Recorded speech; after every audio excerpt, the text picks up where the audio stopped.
Hey everyone, waiting for a thumbs up. Waiting for a thumbs up. It's always a little slow out here. There we go. Okay, we have people. I'm with my favorite juror. Just kidding, Tom. Don't Just tell kidding. Tom. I'm joke. Bad joke. Bad joke. I'm with my favorite juror. Wait, no, that was a joke. That was so what I just did there is what John Pryor did in court. Let's talk about that first and foremost. Was it a murder or wasn't it? Was it a murder? Is she my favorite juror or is she my favorite juror? Was it a murder or was it a time of death, John Pryor? Let's first talk about that. Can you share? So I have the exact quote. Oh shoot, it's on my phone though and I can't get to my phone. But in talking about Tammy Daybell's time of death during redirect for John Pryor when it came to his expert witness, pathologist Catherine Falcon, he went back and he was asking about confirmation bias. I have the exact quote on my Facebook page as well as Twitter. He states, implies, isn't this normal though for, yeah, are you going to pull it up? Did I send it to you? Oh, will you go to my Facebook, go to the Hidden True Crime, actually go to Hidden True Crime's Facebook page. Or yeah, I go don't to, have Facebook. okay, go to that then. Okay, Laura's going to pull it up. My not favorite juror. And when I mean juror, she's clearly not a juror for this case. Let me clarify that. Laura was a juror last year for the Lori Vallow Daybell trial. Okay, thank you. Here is the quote from John Pryor. A jaw-dropping moment describing Tammy Daybell's death and autopsy. Chad Daybell's attorney, John Pryor, states, quote, "Is that an example of confirmation bias? When you take into account all of these other reports, documents, statements of people who were not present at the murder?" End quote. Thank you, Laura. Mm-hmm. In other words, during this defense witness where John Pryor's trying to prove that it could possibly be natural causes that caused Tammy Daybell's death, he then calls it a murder himself.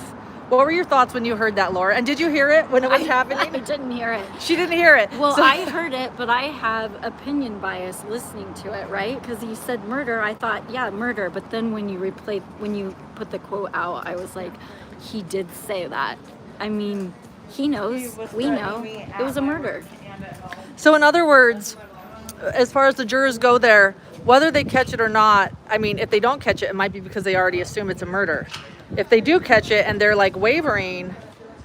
I think that with the number of people who noticed it that were sitting in the gallery, that some of the jurors are going to notice that he said that. Might not be all of them, and whether it's a big deal to them or not, I'm not sure. But I don't think the expert witness was very good on the stand. No, she was not. In fact, I wrote in chat, honestly, I had a bit of secondhand embarrassment listening to Lindsay Blake cross the expert witness. And John Matthias, my husband, often serves as an expert witness for the court. And I'll have to be honest, when he does that, he's gone for 3 days doing testing at a jail, and like he leaves no stone unturned. So for her to say that she didn't look at all these things, the pertinent things, who decided what was pertinent? John Pryor decided. So that to me is opinion bias too. I mean, she has the same thing, you know. She knew what he wanted out of her as an expert witness, and he got it. But I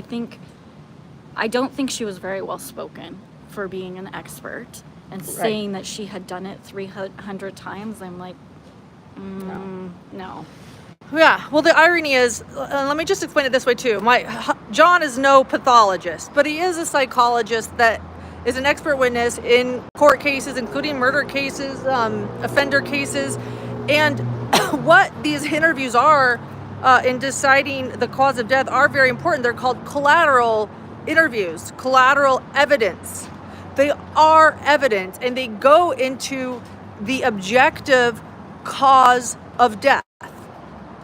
That's evidence. So to not use those, for her to discuss confirmation bias, which the irony wasn't lost on me. Let me just share that in a second. But for her to discuss confirmation bias and then pretty much confess to saying, yeah, I didn't even look at all the evidence that the medical examiner's office looked at, is pretty bad. And then let's also talk about this irony of confirmation bias. I mean, John and I talk about confirmation bias all the time, which is essentially someone has such a strong bias in their brain You know, we all have it, but some worse than others, that they refuse to see the evidence right in front of them. It happens to a lot of people. And we always have to check our biases. So the irony was not lost on me that we just heard from the Daybell children, and their confirmation bias is off the chart. Someone even came out to me today, they're like, how could they not see this? They refuse to see the evidence. It's confirmation bias. Laura's nodding her head. She's like, yes. Yep. And so for that to be a defense strategy, I don't think was necessarily lost on the jury either. It just leaves people confused. We're like, yeah, right. You got to look at all the evidence. You got to check your biases. Always, always check your biases. Always be aware. And we just hear from like Joe Murray today, where he's like, we'll get to that. In fact, let's get to that now. But anyway, that was to me the biggest moment of court today, in my opinion, was that Freudian slip by John Pryor, referring to Tammy Daybell's death as a murder. And look, if it was JJ or Tylee's death, I don't think anyone's disputing JJ and Tylee were murdered. They're disputing whether Tammy Daybell was murdered. And at that moment, John Pryor is trying to convince the jury that it was natural with this witness, and he calls it a murder.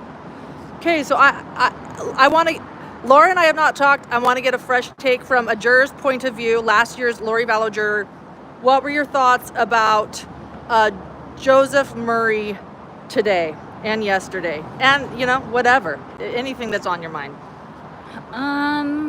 I think, he made that comment about law enforcement, and Wow.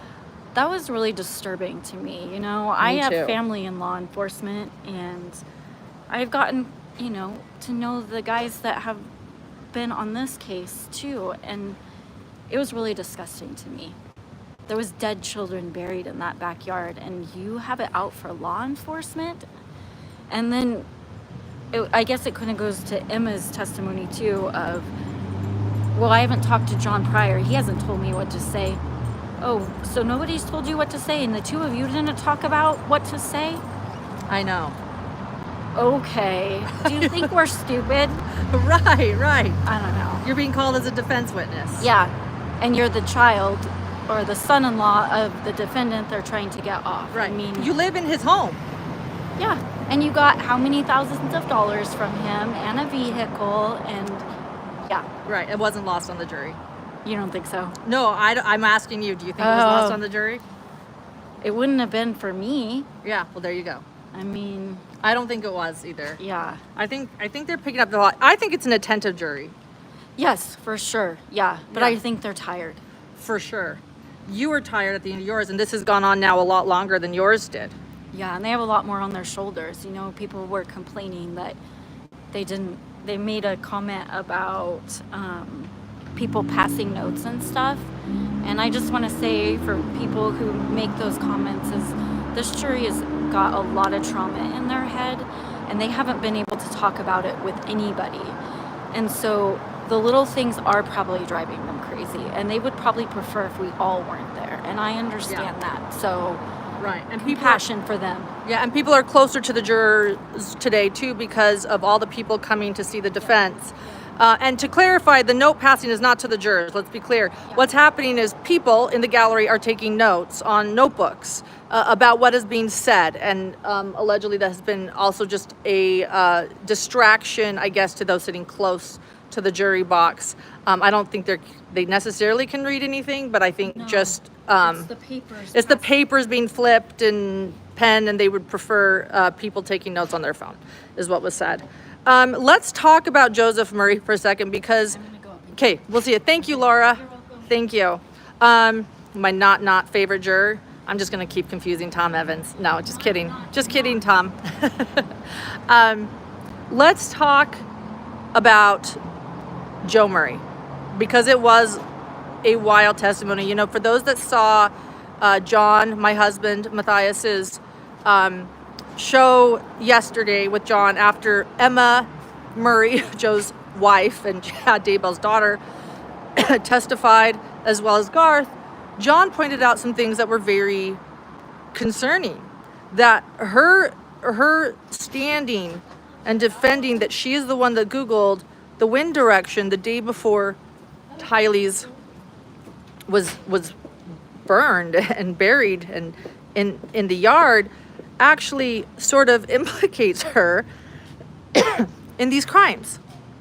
Well, if that's the case, and I see where my husband, John, is coming from, Joseph Murray didn't make it much better today. He's switched his story about whose car is who, and that was brought up. He's claiming that the truck belongs to Chad now, when he had stated very early on that it was his mother-in-law's, as well as in writing. Thank you, East Idaho News, for pointing this out. The day Tammy Daybell died, Emma Daybell wrote an entire memorial to her mother about the death and thanking everyone for their outpouring of love, and then referred to it as her mom's truck. Her mom's truck. So the stories are changing. Then when you hear Joseph Ryan's absolute heart-crushing indifference to children being buried in the yard of the place he's living, you know, everybody's actually wondered about that. That's a question. How can they live in that house when children were buried and found there? Like, that would just be heart-wrenching. How can they live in the house where their mother was killed? Well, I think we know a little bit more why and how. Their absolute indifference. So Joseph Ryan, angry at the fact that Detective Ray Hermosillo would drive by the yard to check on things after 2 children were discovered there, remains, that it's a crime scene.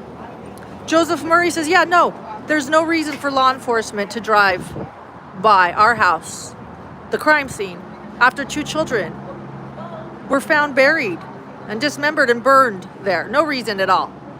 And they pushed him. Are you sure? But 2 children were buried there. You don't think it's appropriate for a law enforcement official to slowly drive by?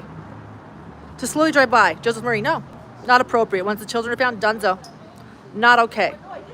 Not okay. And then he goes on to say, and this was another, I would say, jaw-dropping moment of the trial, is when Joseph Murray, and Ingrid even caught it. She was like, what did you just say? Ms. Beatty was like, wait, what did you just say? Even from not the podium. And he said, and he repeated it, I would never, ever be in law enforcement. I can't remember the exact quote. Someone might have it. But like, he would never, it would be the last career of his choice. He would never do it because he disrespects them so much. He has no respect for law enforcement. So this is a man who lives in a house where 2 children were found buried, and he has zero respect for the men who had to uncover these remains and investigate this case. Zero respect, zero compassion, zero empathy, and he's willing to change his story to protect his father-in-law, who is a defendant in this case. So if for anybody that's ever wondered about Joseph Murray and how he can handle living in this house that's owned by John Pryor, even though they never talk allegedly or have ever talked, even though they live in his house, there you go. He sees no reason for law enforcement to investigate any further once the bodies were removed, and does not appreciate this investigation or their care and concern for murdered children. So, if you want to know what I've been thinking about Dr. John Matthias, my husband's words yesterday, and how this looks. We know that Emma Daybell was steeped into this belief system, and she admitted as much on the stand because she believed an individual had even entered her body when she had anxiety once, an evil spirit, and her dad had to do a casting on her. We know that she narrated 3 or 4 of Julie Rowe's books, and when the Church of Jesus Christ of Latter-day Saints stepped in and said, hey, public, these books aren't great, she defended Julie Rowe. We know again that she was very close to many people practicing this belief system. And now we know that her husband has somewhat of a very indifferent attitude towards murdered children. We also learned yesterday and today there's an indifference to their mother. It's, you know, as Emma Daybell explained on the stand yesterday, it's not a goodbye, it's just a see you soon. Well, and she didn't take care of herself. She wasn't healthy. She had no friends. She cheated on her Fitbit. She didn't run a 5K. And she ate McDonald's. The McDonald's thing is interesting too. Yes, I ate a quarter pounder for on behalf of Tammy Daybell yesterday. It was delicious. But let's not forget Lindsay Blake in that moment, where that kind of confused even me at the time, because I had a hard time remembering all the evidence sometimes, where she asked on cross a couple weeks ago or a week ago, I've lost track of time, where she said there was no Big Mac found in Tammy Daybell's stomach during that autopsy, right? And the medical examiner's, correct. Just potatoes and peanuts. So then you have to wonder about that story too.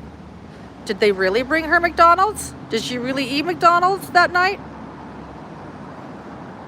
Doesn't seem like it. This idea that she ate McDonald's and threw up, is that story real? Doesn't seem like it. Is anything these children telling us real? It certainly feels, I'm unsure now. And I'm just talking like I might be the jury.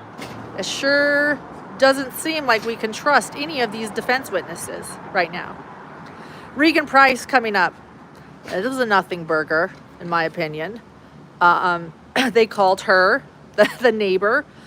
Her parents warmly and kindly hosted the memorial fence when the Daybell family pulled it down. You know, that whole idea of 2 missing kids found in their yard, indifferent.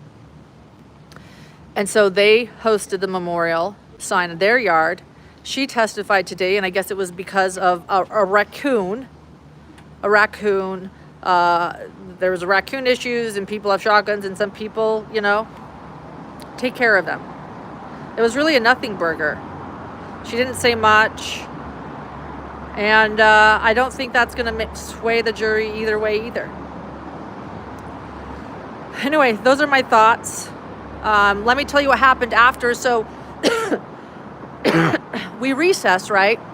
But we all had to stay upstairs because they're discussing some things without the public or the jury being in there. So no gallery, no jury. That really hasn't happened a ton. Most sidebars, we've been allowed to be in there, sitting in court. But in this situation, they requested us to leave. But we were all hanging around for a while because we thought we'd go back in. And then they came out and announced, hey, everyone can go take a lunch break. And so the lunch break concludes in about 30 to 40 minutes, just, I don't know if any moderators, oh yeah, I see moderators. If anybody can put the link to our live chat and our live stream in chat, that would mean so much. Because I hope that we can all go back there and regroup. You have a little bit of a break. Go get yourself a quarter pounder or anything you desire. And we're going to have 2 new witnesses today, allegedly. Or you know what? Maybe, we were going to have one witness before lunch and one after. Clearly, there's no witness before lunch. That was another thing. A witness was running late. He has one scheduled for after. So now I don't know, who we're going to see this afternoon, if we're going to see 2 witnesses or 1 witness. But I think it should be pretty interesting. So to my fellow pot stirrers and Venus flytraps and trial watchers and slug salters and defenders of victims, we'll regroup here in our live stream chat in about 40 minutes. And then Dr. John is watching the trial today as well. And so we are going to attempt to go live later today. I don't have a link yet. I'm working on a link because we're trying to get an exact time that works for both of us. But check back for that as well. Hopefully we'll figure that out. All right. So a lot happening here. We're going through witnesses fast too, really fast. Everybody's asking, could the trial end this week? Could it go on? Both could happen. We could go another 2 weeks. Maybe it concludes this week. I don't know. But it's big. So stay with us, and I'll bring you all the latest. And Dr. John will also bring you the latest. He has more to say even from yesterday. I know he left a lot of you hanging. So we'll have that link soon, and I'll see you over in our live stream chat.